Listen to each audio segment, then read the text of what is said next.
Vous vous souvenez sans doute du terrible attentat commis contre la synagogue d'Ar-Nof à Jérusalem. 2 Palestiniens qui avaient massacré 5 Juifs qui étaient en train de prier, puis qui avaient tué un policier israélien appartenant à la communauté druze qui s'était rendu spontanément sur les lieux de l'attaque. Un geste qui vaut aujourd'hui une reconnaissance éternelle de la part des Juifs orthodoxes envers la communauté druze. Une cérémonie avait lieu aujourd'hui à Jérusalem. Reportage Mathias Inbar.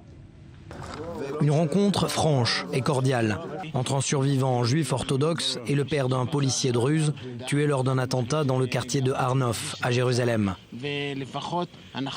Nous savons que notre action n'a pas été vaine. Votre fils a sauvé de nombreux juifs et j'espère que, si Dieu le veut, nous continuerons à avoir d'excellentes relations. Le 18 novembre dernier, 2 terroristes palestiniens pénétraient à l'intérieur d'une synagogue armés de couteaux, de haches et de pistolets. 4 fidèles mouraient sur le coup.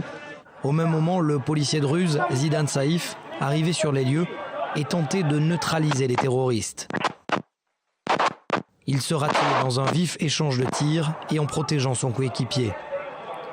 Plus de 5 mois plus tard, un fonds de coopération entre orthodoxes et druzes a été créé à l'initiative d'un homme d'affaires israélien, Martin Indyk.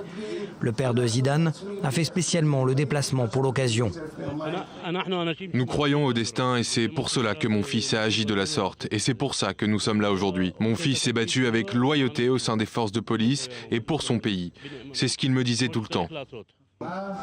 Plusieurs mesures ont été annoncées au cours de cette première rencontre de travail. Plus de 1000 femmes druzes pourront très prochainement travailler dans une usine dans la ville de Beit Jehan et la veuve du policier Zidan recevra une pension. Mais au-delà des aspects économiques, la famille Saïf a des revendications politiques. Nous souhaitons que cette alliance dans la mort le soit également dans la vie. Et nous demandons au Premier ministre de donner aux Druzes le statut que nous méritons au sein du gouvernement, de nous donner ce qu'il nous revient de droit. Sur les 3000 habitants que compte le village de Beit Jehan, d'où était originaire Zidan, plus de 400 sont morts en portant l'uniforme de l'armée israélienne.